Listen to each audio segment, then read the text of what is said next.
Ready to pop the question? The jewelers at BlueNile.com have got sparkle down to a science with beautiful lab-grown diamonds worthy of your most brilliant moments. Their lab-grown diamonds are independently graded and guaranteed identical to natural diamonds, and they're ready to ship to your door. Go to BlueNile.com and use promo code LISTEN to get $50 off your purchase of $500 or more. That's code LISTEN at BlueNile.com for $50 off. BlueNile.com, code LISTEN. Just about 2 months before November 4th, 1995, I began 7th grade. And in Israel, that's the start of junior high. So, new school, new building, all the other kids are new too. You have to figure out really quickly which group to join. The science nerds, the hippies, the Nirvana fans. You do your best to score some goals in soccer games during recess because that's the surest way to become popular. Anyway, hectic times. So I was really looking forward to November 4th, it was a Saturday, because my entire old class from 6th grade were invited to Maya Ba'aral's bat mitzvah. I hadn't seen most of them since school ended the previous summer. We had basically all gone to different junior highs. But it just felt familiar and right the minute we met up at synagogue that morning. We slipped right back into our old roles, with all the same dynamics which had been established since kindergarten. And in that group, I was part of the cool kids. At Maya Ba'aral's bat mitzvah, being part of the cool kids meant leading the boys to the balcony of the synagogue. There's this tradition at bar and bat mitzvahs to throw candy at the kid once they've finished reading the Torah. Usually it's soft toffee so no one gets hurt. But Maya's parents handed out hard candy, and I convinced the boys to play a game. We would unwrap the hard candy, lick it, throw it, and you'd get 5 points if you could get it to stick to the rabbi's bald head. I lost. I think Yonatan Yudkovich won. Anyway, after the services we went to Sacher Park, Jerusalem's main grassy area, and played ball. My best friend Yoav's dad suggested that we play touch football. At sports, at least, I was much more Israeli than American, so I didn't know the rules. Everyone else did. So every time I'd catch the ball, I'd try to pass it, because I didn't know you had to run with it. Everyone was yelling at me. We played all afternoon, and by the time Yoav's parents dropped me at home, I was zonked. My big brother Oren was going to Tel Aviv for a peace rally. I wanted to go with him, but my mom said I couldn't. I remember all of this because the next morning, really early, both my parents woke me up. My mom was crying. My dad looked as if he hadn't slept all night. My first thought was that my savta, my grandma, had died, but she hadn't. My mom held my hand and said, "Mishi, they killed Rabin." Yitzhak Rabin was our prime minister, and I was obsessed with politics. I had a poster of Rabin in my room, and my favorite t-shirt was one I'd gotten at an election rally 3 years earlier, when Rabin won and became prime minister. Israel mechaka li-Rabin, it said. Israel's waiting for Rabin. A few years later, I was watching TV. My favorite show, Chamishiya Kamerit, was on. It was everyone's favorite show at the time, sort of a local SNL with little skits about politics and just life in general in Israel. In this particular skit, which later became really famous, there's an MTV-style call-in show where school children can ask questions. Hello. One girl, Ahuva, calls in and says that she's having some trouble with an assignment she got at school. "What's it about?" the host asks. And she says that they need to write an essay with pros and cons of the Rabin assassination. "Oh, I see," he answers. "And you're probably having a hard time coming up with the pros?" There's a pause for a second, and then Ahuva replies, "No, I just don't know who Rabin is." I guess that skit worked because at the time there was this sense or fear that Rabin would be forgotten, that enough time would pass that people wouldn't even know who he was anymore. But that hasn't happened. This week is the 20th anniversary of that assassination, and Rabin hasn't been forgotten. It's more like he's multiplied to mean everything and be everywhere.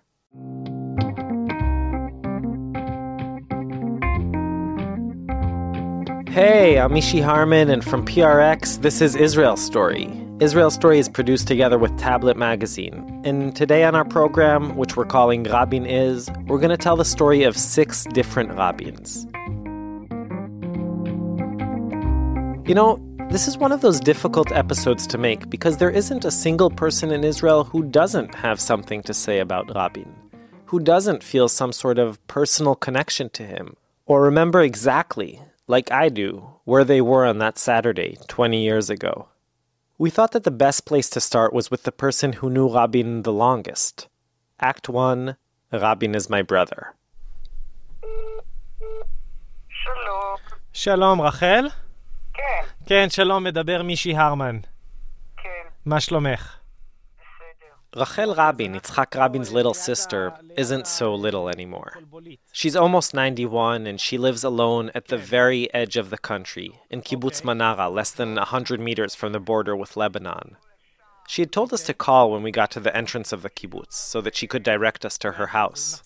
Somewhat embarrassingly, and even though there are only like 2.5 streets in the whole place, we got lost.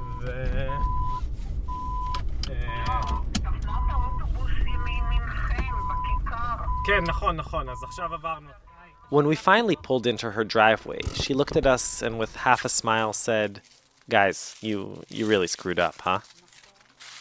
You wouldn't guess her age if you saw her. She has a quick step, a long white braid, and a young voice. But the main thing you notice about her immediately is that she looks exactly like her brother. She gave us some coffee and slices of an apple pie she had made.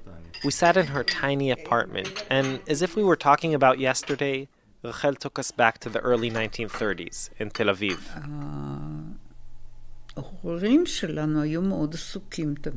Our parents were always very busy, and so we were alone a lot of the time, and somehow Yitzhak always felt he was responsible for me, that he needed to take care of me, to protect me, and that's how I felt. I mean, till his last day, really, I felt he was protecting me, even from afar. One day, I remember we went to see a movie. That was a big deal in those days, and I cried my eyes out. And Yitzhak, he said to me, "I'm never going to take you to the movies again. The film's barely started and you're already crying, even if it's not sad." So I said, "Okay, I promise not to cry at the movies anymore." Even though we know that our leaders were all just once normal kids, it's kind of funny to imagine a national icon like Rabin going to a school dance and waiting sheepishly for some girl to smile at him. Yitzhak was a shy kid, closed, really quiet. You know, one of those don't touch me and I won't touch you kind of kids. He wasn't one of the popular or loud kids. But he was a good athlete. He was good at soccer, and his friends would come over to play soccer in the street. They didn't want me to bother them, so they'd make me the goalie. We spent about 3 hours with Rachel, and I'm going to say that I've never been with anyone who receives as many phone calls as she does.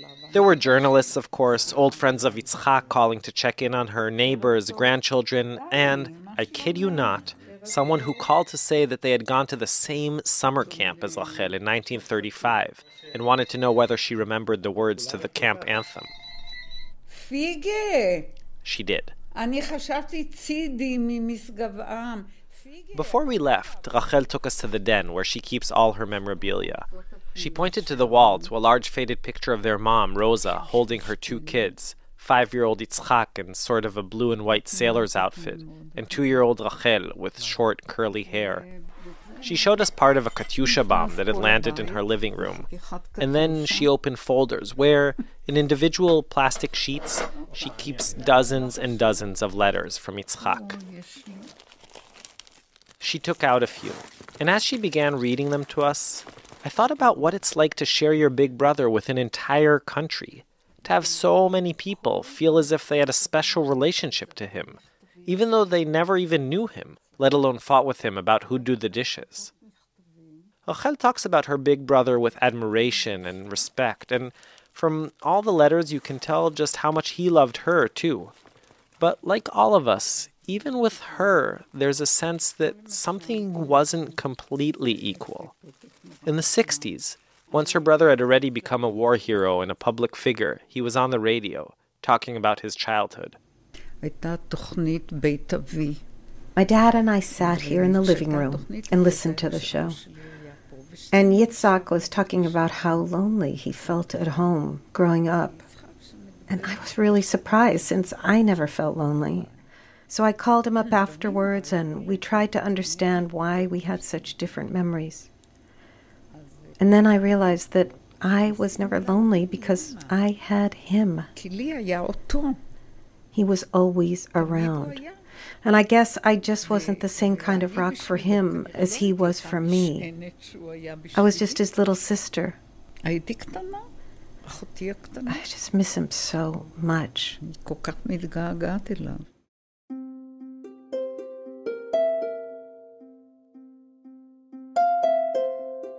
In the years after Rachel and Yitzhak shared a small bedroom that doubled as the guest room, they went in very different directions. She established her kibbutz in the Upper Galilee and was a high school biology teacher till she retired. He became a soldier in the Palmach, the pre-state troops, and then in 1948, in the War of Independence, he was the commander of Chativat Har'el, the brigade that opened the route to Jerusalem. He quickly rose through the ranks of the newly formed IDF till in 1964 he became its chief of staff. Rabin led the army to its crushing victory in the Six-Day War and was kind of a national rock star. Teenagers would ask for his autograph on the street. Yitzhak Rabin, B'Shem HaUniversita HaIvrit B'Yerushalayim. When he left the military after 27 years, he was appointed to be Israel's ambassador in America. How would you describe or assess the state of relations at this point in time between Washington and Jerusalem? Well, there is a difference of opinion.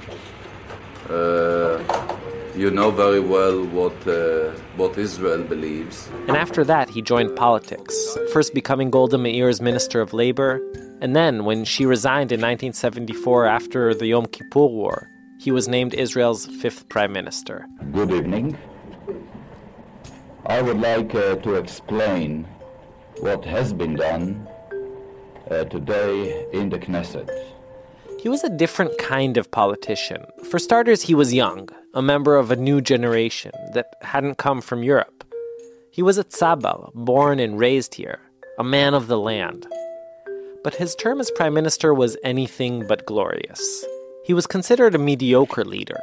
And in 1977, when a report came out about an illegal bank account that his wife Leah held abroad, he resigned. אדוני ראש הממשלה, האם גם אתה משכת כספים מן החשבון בוושינגטון, או שזו הייתה רק רעייתך, הגברת רבין? זה לא רלוונטי, משום שכל מה שהיא עשתה מקובל גם עליי. He lost control of the Labor Party, and his big rival, Shimon Peres, was selected to run in the general elections.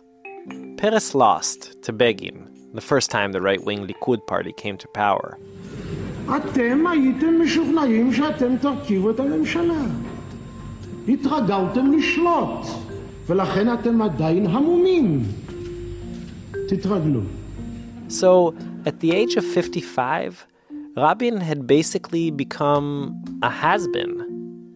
He wasn't very popular anymore, just kind of living a normal life. That's where our next story picks up. Act 2, Rabin is just a guy. We used to eat in restaurants. You had hummus and kebab, and that's all. No lobster, no shrimps, no like the others. Hummus and kebab, and that's all.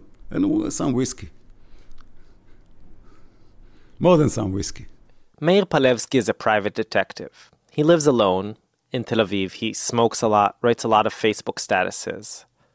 Me'ir and Rabin had a very special relationship. They were friends, but not only. Me'ir doesn't like the term, but he was Rabin's fixer. That guy that takes care of things that a politician needs, but can't really know about.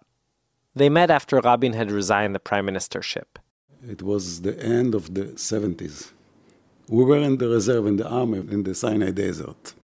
As some soldiers, some reserve soldiers. Ordinary people. Like me, I'm not ordinary, but everybody is ordinary. Begin was the prime minister then. And we were not happy about what's going on in the country. So we discussed the situation and decided that we need another prime minister.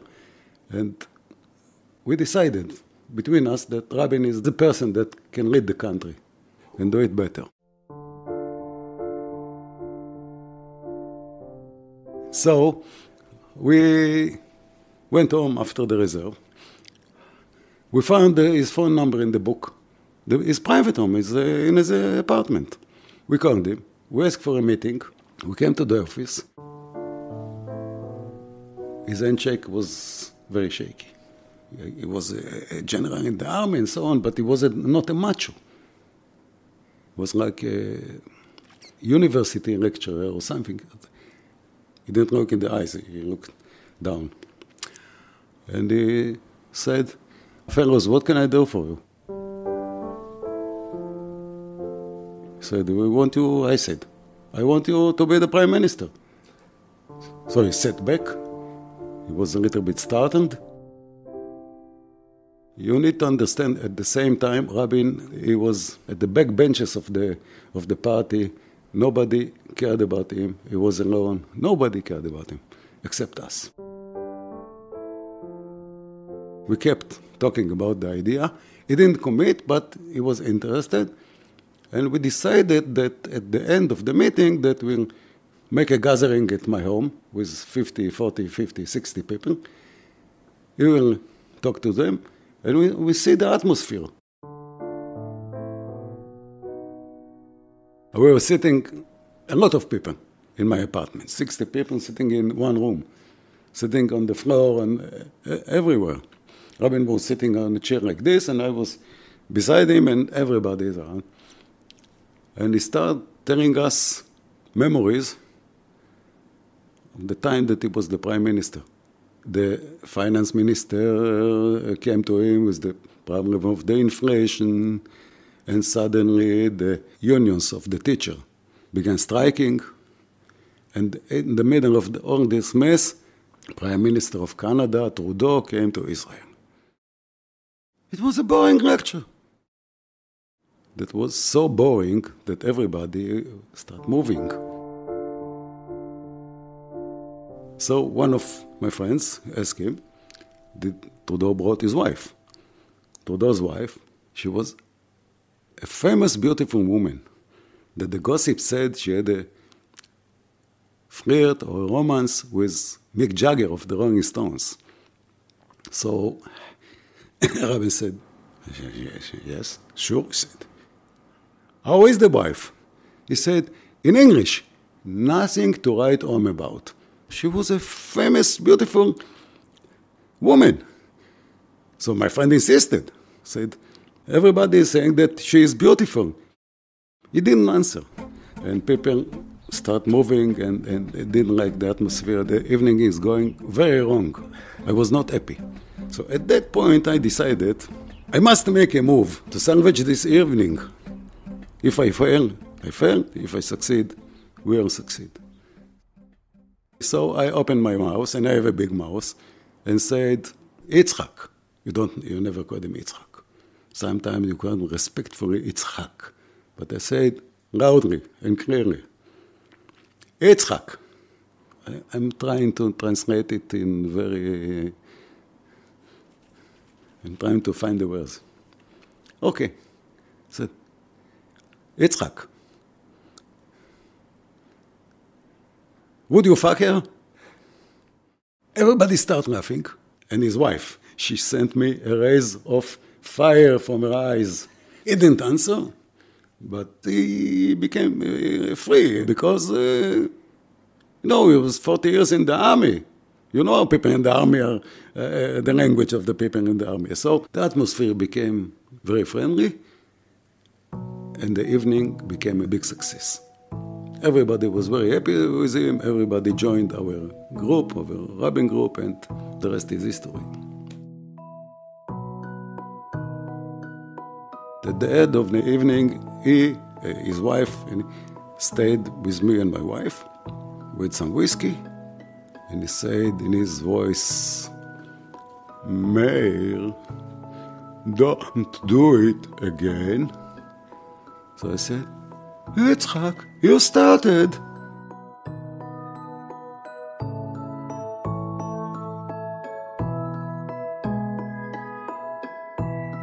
Ultimately, whether or not that exchange about Trudeau's wife actually served as a pivotal moment, Rabin's career got back on track.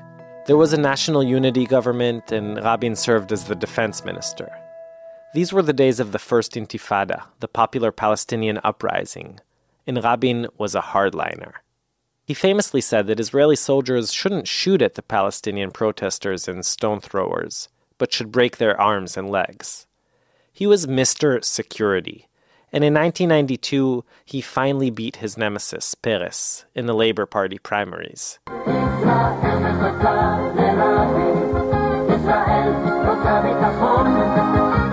In June of that year, he led the Labor Party to a resounding victory in the general elections, in a campaign which mainly emphasized his personal popularity. That's when I got that Israel is waiting for Rabin t-shirt. The night of his election, at least in my home, there was a lot of excitement.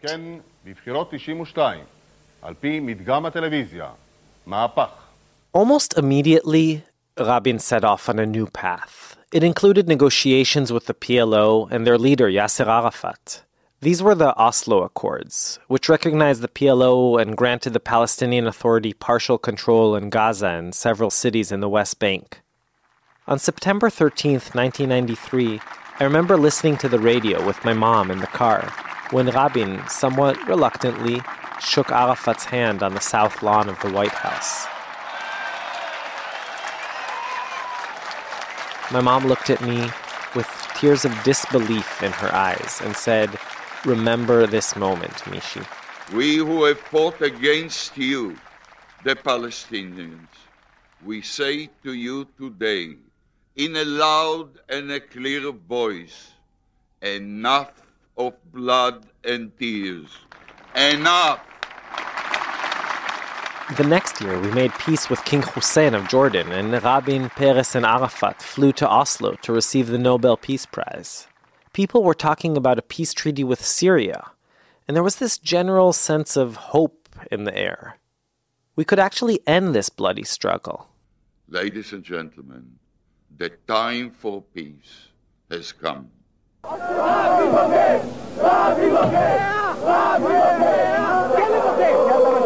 Of course, not everyone shared those feelings. Terror attacks continued, and the right blamed Rabin, saying that his agreements gave the Palestinians guns, which were now being used to kill Israelis. He was giving away the land, they claimed. And before long, the more extreme voices began calling Rabin a traitor, a murderer.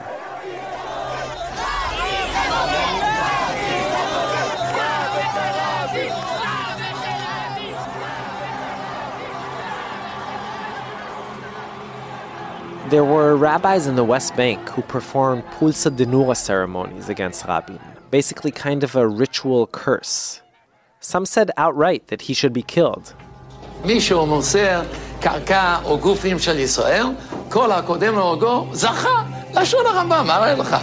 the demonstrations got more and more hateful. In one big rally in Jerusalem's Zion Square on October 5th, 1995, the political leadership of the right, including Bibi Netanyahu, Ariel Sharon, and many others, gave speeches from a balcony. Below them, the demonstrators handed out leaflets with a picture of Rabin dressed in an SS uniform. Dead doves were sent to Rabin's office, even to his home. Some youngsters vandalized his car, and one religious man tried to assault him at the end of an event he attended.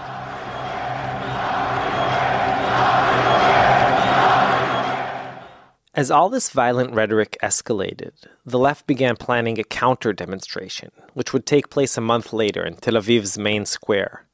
The slogan for the rally was Ken LaShalom, Lo LaAlimut, yes to peace, no to violence. The organizers didn't know how many people would show up, and Rabin was nervous. The elections were less than a year away, and he needed a strong showing of support to continue with his peacemaking policies. People we talked to told us that Rabin himself sent them to scout out the square and report back every hour how many people were coming. If it was just a few thousand, he thought, he might say he came down with a sore throat. But there was no need for excuses. The square was packed. Alimut hi kirsum yesod hademokratia Israelit. Rabin spoke, a speech which has since become part of Israeli history. about how violence eats away at the foundations of democracy.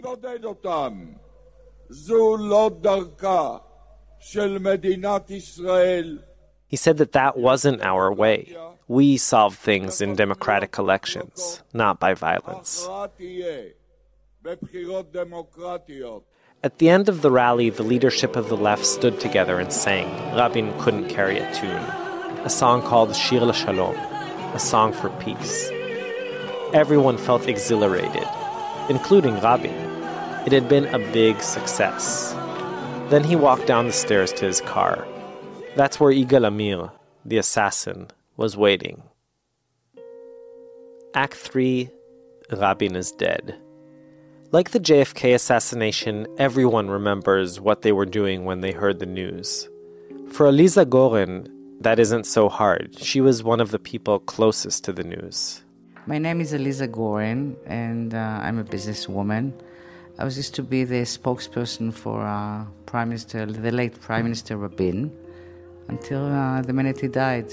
Matan Dishon, on the other hand, was more or less the farthest you could get from the news. My name is Matan Dishon. 20 years ago, we were serving in a post in Lebanon in the security zone. Together, they tell the story of that night, November 4th, 1995.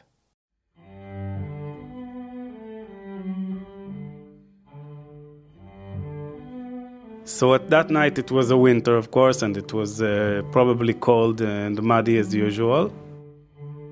That night, we had a big rally in Tel Aviv, and Rabin he wasn't sure he wants to do it, and he had to be convinced. We were doing this type of mission is called a stakeout, Ma'arav Beten. Ma'arav Beten. Ma'arav is a stakeout, and the Beten is like belly. Probably around 10 or so soldiers. You just lie on your belly out all through the night in the mud and watch over whatever. The place was full with people. There were about 250,000 people at that rally, a very big demonstration in Israel. And they were all carrying signs, supporting him, supporting his acts, supporting peace. It was so nice, and Rabin was so happy. And at the end of it, they sang the Song of Peace. That part of Lebanon is really beautiful. Quite high mountains.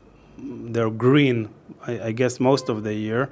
There's rivers running below this ridge, for instance, and there's quite nice cliffs. I mean, it's a really nice place to be in terms of the wilderness, the view. But there isn't even 1 second that you can forget that it's really dangerous.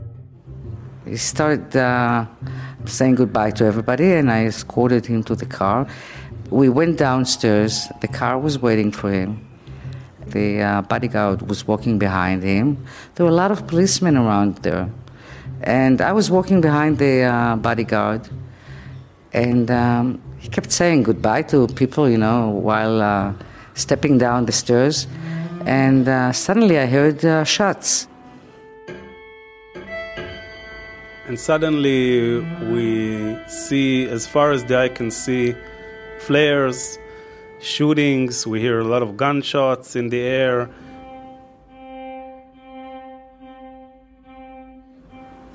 Now, I've never heard shots before. I mean, I've never witnessed a scenery like this. And I saw that he fell, and in a minute the car was vanished. I mean, they drove off. They threw him into the car, and they drove off. And I was standing there, and I couldn't. I kept thinking, what happened? So I think my initial thought was that the stakeout was discovered, and we're under some kind of attack, because you hear gunshots and you see all these flares in the air. And then the next thought was that it's very widespread across Lebanon. I mean, it's all of Nabatia and all of the villages around, shooting in the air, and these flares and the fireworks and so on. So it's probably not about us, but something is happening. And then I saw a pile of people lying one on top of the others. And at the bottom was Yigal Amir, the murderer, the filthy murderer.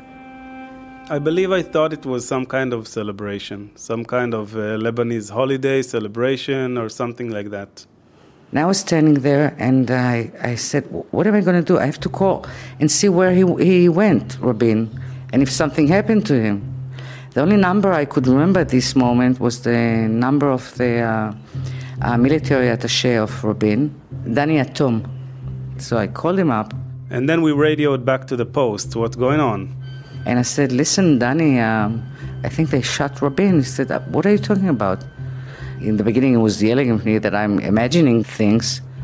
And I said, listen, they shot him, and I have to know where he went. He said, I'll get back to you in a minute. And then the reaction was quite surprising, something we didn't hear anywhere before, saying something like, in Hebrew it's Kod Kachol Lavan Eineno. The blue and white vertex is gone.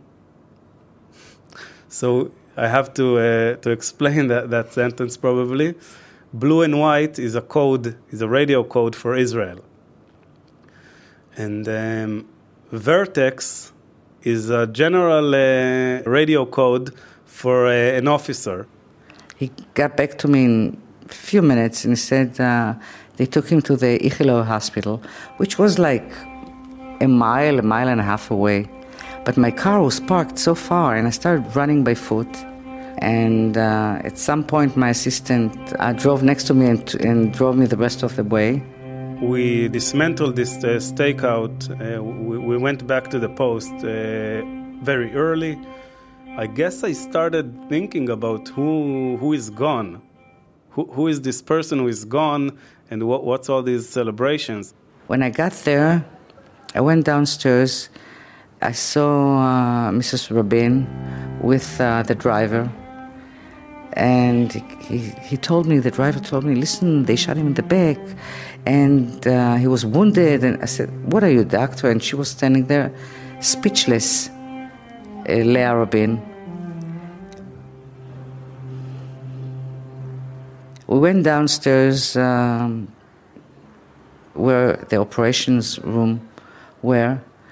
And, we waited, I think, about an hour and a half, 2 hours. I guess we were very alert because of all these shootings and flares and so on. I also guess that we're maybe a little bit happy to go back to the post instead of spending the night on our bellies in the mud. So I believe that was our state of mind at that point. While waiting, people started gathering there, all the cabinet members, some of the security forces, the chief of staff. And then the director general of the hospital came out and he said, I'm sorry, but he died. And we couldn't believe it. Guessing that Rabin was dead, killed, assassinated, that's of course out of anyone's imagination at that point. But we found out that our prime minister was assassinated. And we were, of course, shocked. But I must say that the missions in the post were overwhelming even on this event. A few people, his wife, his kids, Shimon Peres, another cabinet member by the name of Ephraim Sneh, Danny Atom, who was the military attaché, and me, maybe another person, I don't remember, went to see the body. And he was lying there covered with sheets. And he had a bruise on his forehead because he fell. He was lying there so calm. It was terrible, really terrible. Everybody went and kissed his forehead. I was just standing there. I couldn't touch him. I was the only one that didn't touch him and didn't kiss his forehead. I just stood there and looked at him.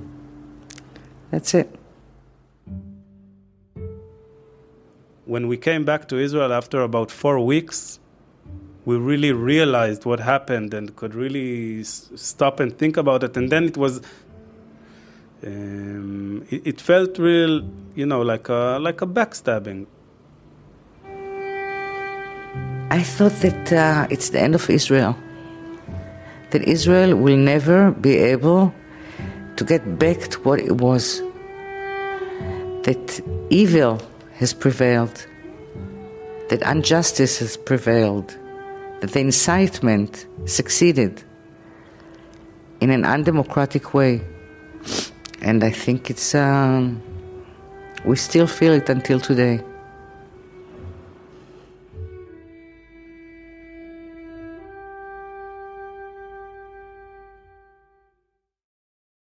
That piece was by Shoshi Shmulevitz, with original music from Colin Oldham.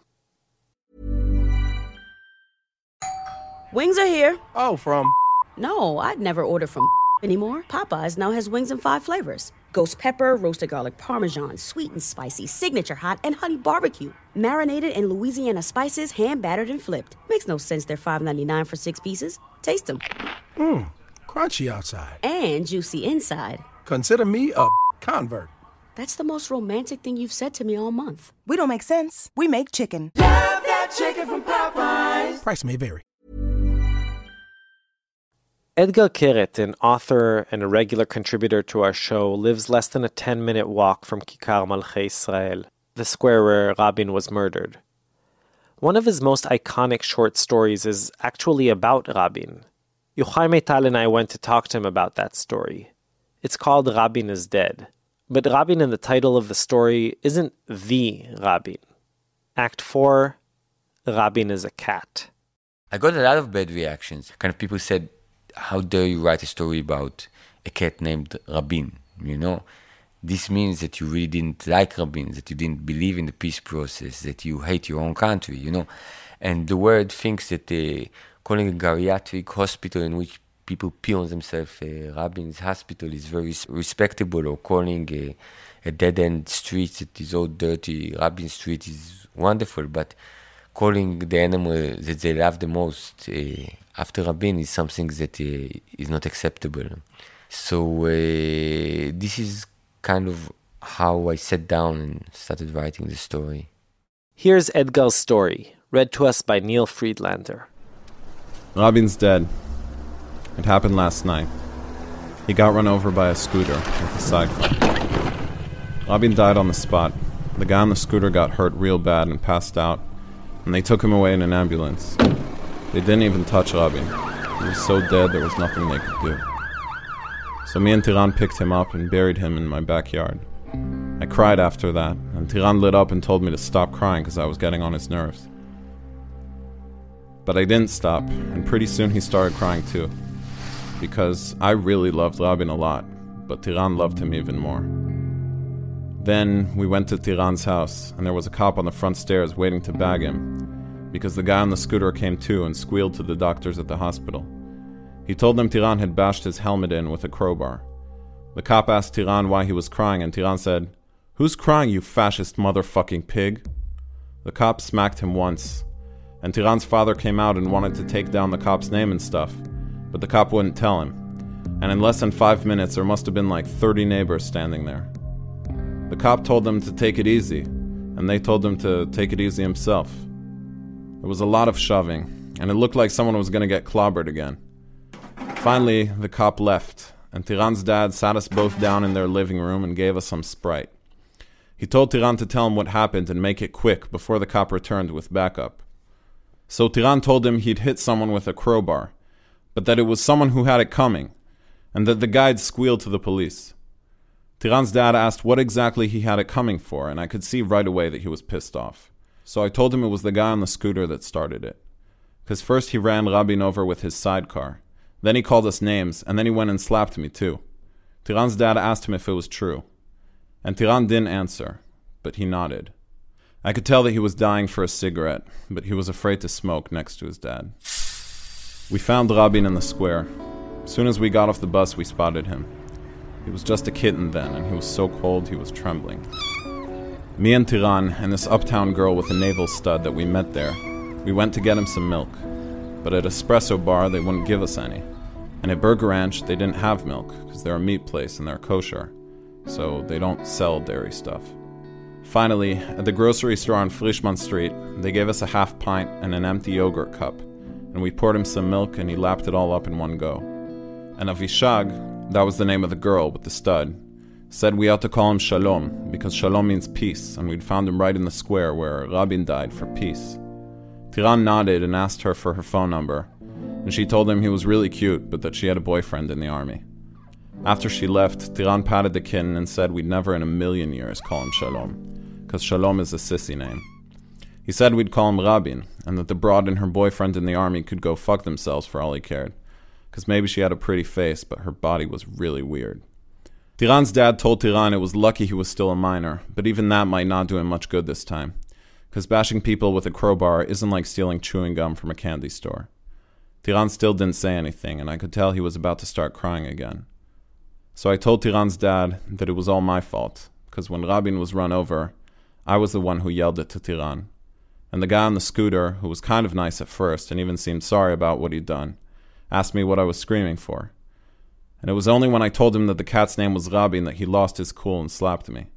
And Tiran told his dad, "First, the shit doesn't stop at the stop sign. Then he runs over our cat. And after all that, he goes and slaps Sinai. What did you expect me to do? Let him get away with it?" And Tiran's dad didn't answer. He lit a cigarette, and without making a big deal about it, lit one for Tiran, too. And Tiran said the best thing I could do would be to beat it before the cops came back, so that at least one of us would stay out of it. I told him to lay off, but his dad insisted. Before I went upstairs, I stopped for a minute at Rabin's monument and thought about what would have happened if we hadn't found him. About what his life would have been like then. Maybe he'd have frozen to death, but probably someone else would have found him and taken him home, and then he wouldn't have been run over. Everything in life is just luck. Even the original Rabin. After everyone sang the hymn to peace at the big rally in the square, if instead of going down those stairs he'd hung around a little longer, he'd still be alive. And they would have shot Peres instead. At least that's what they said on TV. Or else, if the broad in the square wouldn't have had that boyfriend in the army, and she'd given Tiran her phone number, and we'd called Rabin Shalom, then he would have been run over anyway. But at least nobody would have to get clobbered.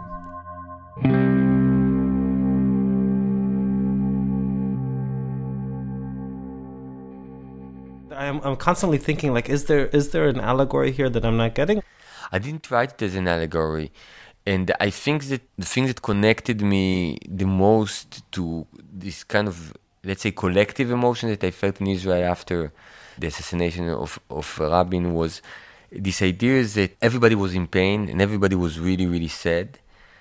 But a lot of the people, instead of showing this sadness or vulnerability, they turned it into some kind of aggression. I think that there is something about Israeli mentality that whenever you have pain or vulnerabilities, and you automatically try to transform it to something that is more kind of macho-like or more kind of defendable, which in this case would be to take your anger out on somebody. When I wrote the story, I wanted to write a story about some kind of ritual of memory, but I think that what came out of it was really this kind of inability to share your pain, and how this inability to share your pain turns pain into aggression. This aggression was something that Etgar witnessed personally on the very night of the assassination. When Rabin was assassinated, I was watching with a friend a trashy film on TV. We were really, really bored. One of us, I don't know, his girlfriend dumped him, and I remember that we were really, really depressed that day anyway, and then the movie was really, really bad. We just saw it because it was kind of pre-cable time, so it was the only thing that you could see on TV. And then they stopped showing the film, and they started talking that something happened in the square. And my friend said, I must have a drink. So we turned off the TV, and we went outside of his house. There was a pub in La Salle Street, which is now closed. It doesn't exist anymore. And we went there, and they were closing the place because of Rabin's assassination. And he said, "Just give me a beer for the way, my friend." And the guy said to him, I can't sell you beer. Rabin was assassinated. So my friend said, I want to have a beer to mourn for him. I want to drink a beer in his memory. And the bartender said, you're shitting with me? And he said, no, you're shitting with me. And like in 20 seconds, they almost had a fight. They almost had a punch fight. And you felt that both of them were very, very volatile. But that their emotion kind of turned into some kind of anger toward the world. And I remember myself kind of in a side street, both of them kind of trying to punch each other and me pushing them to two sides, and both of them were much bigger than me. And so this is kind of my memory, this kind of eruption of violence that had nothing to do with reality. I never saw my friend get into a fight, you know. I hardly see people in Tel Aviv get into fights. And this kind of fight that I felt was all came from this kind of pain and anger that had to be ventilated somewhere. And me there kind of trying to stop it in a very unsuccessful way. And how is Etgar going to mark the 20th anniversary of Rabin's assassination? Well, the truth is that I don't give much importance to specific dates, but the issue of Rabin's assassination is something that comes up in my conversation with my son. And actually my son had told me and my wife during the last Gaza wars that we should learn from this country's history and not say out loud that we want to have peace. Because he said, if I quote him, if you would have listened in school, then you would have known that Rabin and Sadat and John Lennon were all killed because they wanted peace. And he said, I want peace too, but even more than that, I want to have parents. So you can support peace, but you shouldn't say that in public places. That's the lesson that he got from Rabin's assassination. Yochai Meital. So, if for Etgar, Rabin could be a cat, for other Israelis, especially in recent years, Rabin can take on almost any shape or form. Act 5, Rabin is up for grabs. Shai Satran brings us this story. There was this moment toward the end of the 2015 election debate. It was a small moment, but I just can't get it out of my head. Naftali Bennett, the leader of Israel's nationalist right-wing party, and Zehava Galon, the leader of the leftist party, were going at it. They were arguing about the two-state solution and the settlements. She called him a fascist, and then this happened. Bennett says, for 20 years the left has held Rabin's murder over Bibi's head. I'm not part of that generation, he says. I'm part of a generation that doesn't apologize. I am not going to apologize for that. The reason this is such an amazing moment is that until that point, in an hour-and-a-half debate, no one even mentioned Rabin's name. In a sense, Bennett just brought Rabin up out of the blue. But the truth is, over the last 20 years, Rabin is always there, just under the surface of any political argument, any talk of Palestinians, settlements, or terror. A few minutes later, Bennett was at it again. I'll tell you where I was when Rabin was murdered. During that same murder which you are blaming me for. I was an officer in combat in the south of Lebanon, protecting you. And you won't dare accuse me of the murder. I am proud of my opinions. Zehava Galon tries to counter. I didn't blame you of the murder, she says. And she didn't. But also, in a sense, she did. Rabin was murdered by a religious right-wing Jew. In the weeks and months before the murder, there was an escalating atmosphere of incitement against Rabin, seen as stemming from, or at the very least allowed by, the right-wing and religious leadership. Netanyahu, who was then the head of the opposition, was one of those held responsible. Dror Moreh is the director of the Academy Award-nominated documentary, The Gatekeepers.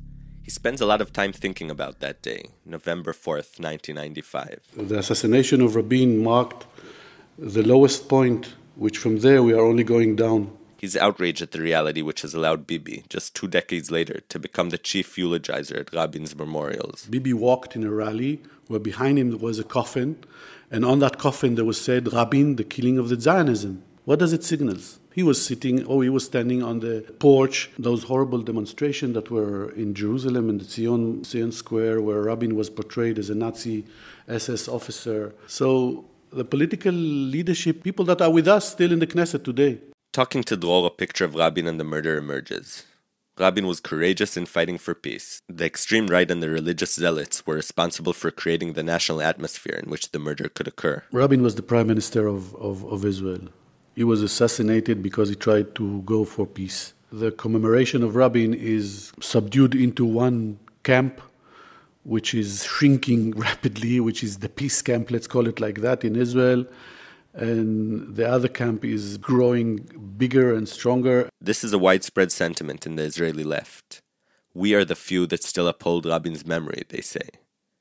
And while it is undoubtedly true that sizable parts of Israeli society would rather forget Rabin altogether, it isn't that simple. You know, you try to say, I belong to his legacy. Okay? So say it. This is Erez Eshel. As you can hear, Erez has strong feelings concerning Rabin. He was from the labor. So what? So what? Because Rabin doesn't belong to the left. He was a prime minister of the state of Israel, of the Jewish people around all of the world. And we so many times get confused, thinking that he belongs to one group. Erez is a right-wing religious educator, though he probably wouldn't like me labeling him as such. He is the founder of several pre-army leadership academies. Like Dror, he considers the murder to be the defining moment of his life and a watershed moment in Israel's history. But the similarities end there. Erez's Rabin is rather different than Dror's. For me, Rabin is a warrior that sacrificed his life in the independence war. For me, Rabin is the one that symbolized uniting Jerusalem, the 6-Day War. I'm a real Zionist. I will give my life for the state of Israel, for the land of Israel, and for the people of Israel. I do believe in all of the land of Israel.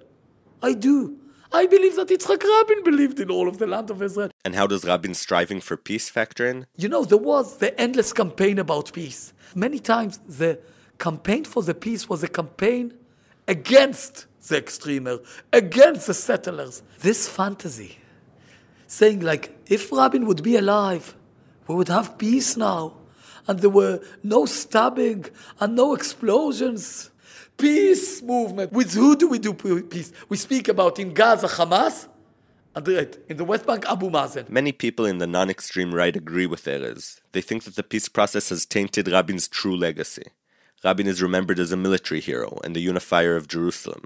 In this narrative, the peace process becomes a late-life lapse of judgment, of which we need not be reminded too often. In addition, the tendency to scrutinize the murderer's religious and political background is considered misguided. Yigal is nothing for me. It's really nothing for me. The blame of the murder of a symbol of a prime minister is a blame on all of groups of the Israeli society. There was the loss of trust between left and right, secular and religious. We lost the respect. This is a major point of disagreement. For Dror, the murderer is instrumental. Not only that he succeeded in assassinating the prime minister and by that assassinating the peace process, he succeeded also because of this false kind of unity that was swept over Israel after the assassination, and to call Yigal Amir as a weed, to isolate him as someone that was, and instead of really looking at the bigger picture and looking at the camp that he came from. He represents thousands and thousands of people in that camp. Today, I think it's more in the tens of thousands of people. And in that sense, we failed. This kind of exchange over Rabin's identity, the responsibility for his murder, and the lessons from the murder has been happening in one way or another for the past 20 years. But it hasn't been happening in a vacuum. Today, the peace process seems all but dead. Israel's politics have shifted to the right, and the left, or the peace camp, as Dror called it, has indeed shrunk considerably. Some of the ways in which Rabin is routinely discussed today would have seemed unacceptable 10 or 15 years ago. Around this time of year, there's always a lot of talk of Rabin's legacy. It's become a phrase, almost a cliché. In Israel, there are op-ed pieces in every paper with titles like Rabin's Real Legacy or In Search of Rabin's Legacy. The findings are dizzying in their variety. Some say his legacy is dialogue or pragmatism. Others make it about his personality traits, honesty, responsibility, humility. Prime Minister Netanyahu seems to find in Rabin inspiration for whatever necessary. Last year, speaking at the annual memorial ceremony for Rabin, Bibi talked about the Iranian threat, crediting Rabin as a leader who recognized the dangers of a nuclear Iran. I figured it was worth paying a visit to the official bearer of Rabin's legacy. A law was passed in 1997, establishing the Rabin Center in Tel Aviv as the official commemoration center for Rabin. My name's Annie Eisen. I handle international relations for the center. The Rabin Center is in a delicate position in the midst of Rabin's commemoration. Right off the bat, Annie made it clear that the center is government-funded, not political, and that they tell the full story. The full story tries to be all-inclusive. You can find Dror's Rabin here, the Rabin who went for peace. And Er's militarized Rabin, he's here too. There's definitely an attempt to keep Rabin appealing in the current zeitgeist. I don't agree that he was a leftist. I think he was a pragmatic, strong leader. I'm not saying he was a rightist. I think he was centrist and he was a pragmatic human being. We're doing him a disservice if we label him. I asked Annie if by not labeling Rabin, we aren't allowing people to exploit him for their own political agendas. Rabin's legacy is transcending all of that. He's becoming more inconsensive for the left and for the right. I think it's wonderful that so many people feel inspired. I think 20 years on, his legacy is more powerful than ever because people understand what a courageous leader he was, that he was able to understand, like, this is it. We don't have a choice. And if all these different people from different parts of society can tap into Rabin and understand his greatness, wow, that's amazing, isn't it? So there we are, 20 years after the murder. Rabin's a courageous military leader, a great guy. A leftist, a hawk, a centrist, a reminder that violence is bad, that democracy is important, and that we should all just get along. Maybe this diluted, compromised, one-size-fits-all version of Rabin's legacy is all we as a society can handle at the moment. So be it. Shai Satran. It used to be taboo, at least in most circles, to utter anything but total condemnation of the assassin, Yigal Amir. No longer. Just this week, the Jerusalem soccer team, Beitar Yerushalayim, was punished because its fans were chanting slogans praising Amir. The last person we talked to for this show lives right next to the stadium and can hear those hateful chants from her living room. Act 6. Rabin is really gone. My name is Naomi Chazan. I'm a professor of political science and a former member of Knesset. I was a deputy speaker of the Knesset for quite some time. And my aunt. And your aunt. Of course, maybe I should have said that first. Naomi is one of the leaders of the Israeli left. She was first elected to the parliament as part of the Meretz party in 1992, when Rabin won the elections and became prime minister. She was a member of his coalition and was there at the demonstration the night he was killed. תמיד האמנתי שמרבית העם רוצה בשלום. Of course I was at the rally. That was a period when we were at rallies of one form or another several times a week. Naomi left a bit early, right after Rabin spoke, so that she'd beat the traffic. By the time she got to Jerusalem, she had heard the news on the radio. But the words of that speech weren't the last ones she heard from Rabin. Exactly 2 weeks later, a messenger came with a package, small package, from the Prime Minister's office, and I opened it. Inside was a book and 2 letters. The first was written by Eitan Haber, Rabin's chief of staff. Dear Naomi, even after the tragic events, I found a letter, a birthday greeting, from Rabin. And the letter was dated 18th November 1995, signed by Rabin. So 2 weeks after he was murdered. Exactly 2 weeks after. And I must admit, it sent chills down my spine. And the truth of the matter is, even when I talk about it rarely. But it's sort of, it's chilling. It's amazing. That was my gift from Rabin, in a sense a present from somebody who had died and been assassinated for what he believed in. It's sort of a letter from the grave. Exactly, yeah. Can you show that to me? Sure.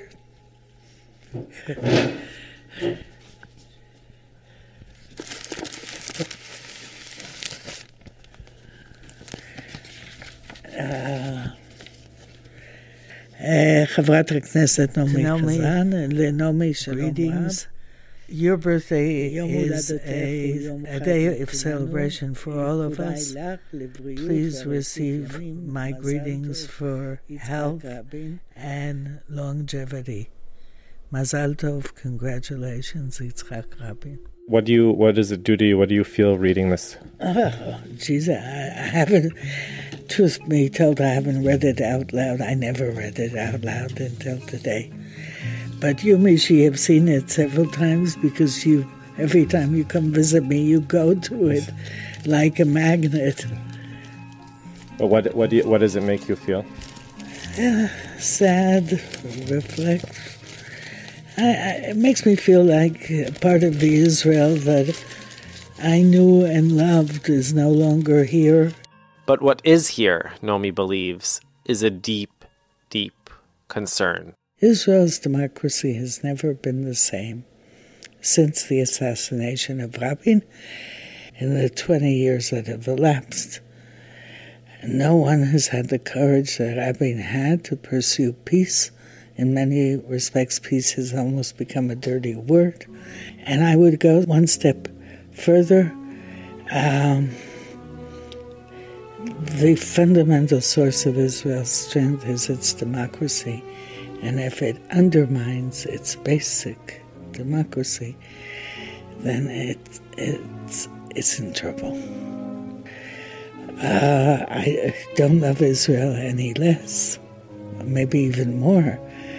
But the challenges are much greater in the past 20 years than they have been or were at the time.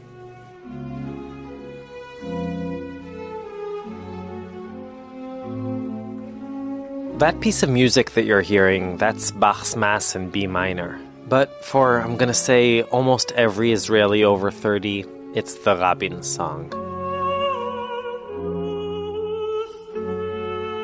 It accompanied every broadcast surrounding his death, and every anniversary ever since. And it takes me right back to 7th grade, to a feeling of loss and pain and confusion. There's something visceral about it for me, and raw in that way that music or smells can put you back in an exact moment in time.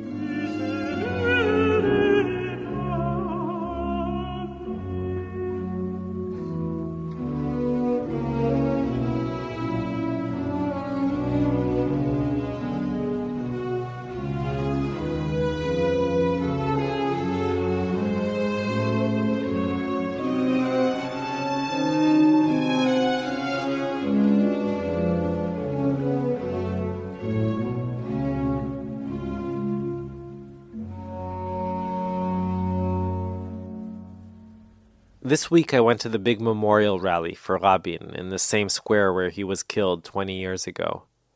I've been going almost every year, but this time it felt different. There wasn't really anything emotional or painful about it. Bill Clinton spoke beautifully, Rubi Rivlin, our president, also said some nice things. But I was looking around and most of the crowd, kids from youth movements spanning the political and religious spectrum, were sort of having a good time. It was a happening. They hadn't been born when Rabin was murdered, and I can't blame them. It's hard to get all emotional about a historical figure. I mean, how many people cry at Lincoln memorials these days? But for me, Rabin and his memory go together with sitting on sidewalks, lighting yortzeit candles, and singing sad songs into the night with people you don't know. And I guess that's what time does. Maybe that satire program wasn't so wrong after all.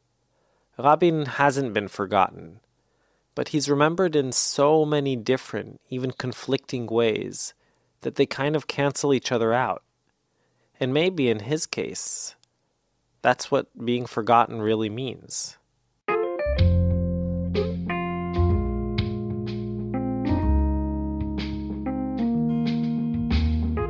And that's our show. We hope you continue to listen and spread the word, and we'd love to hear from you, your thoughts, suggestions, comments. Email us at contact@israelstory.org.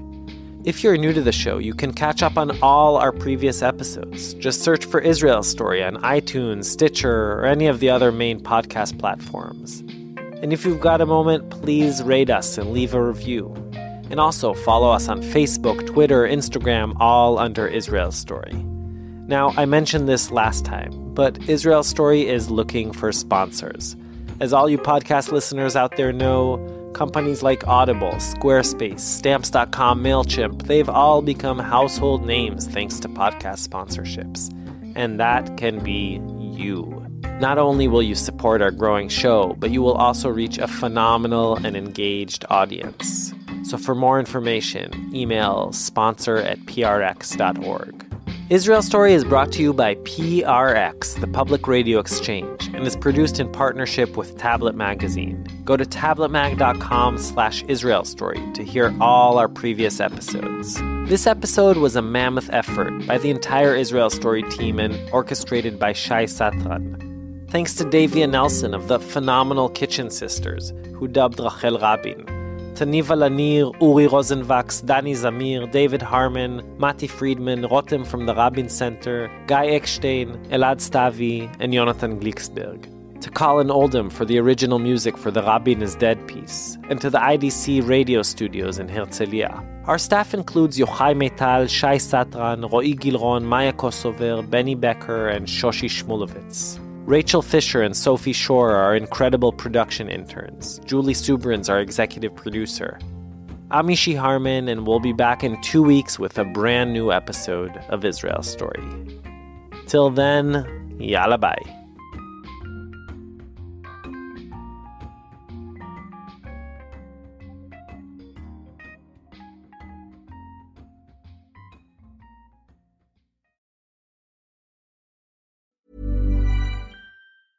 So, you've got an idea for a business.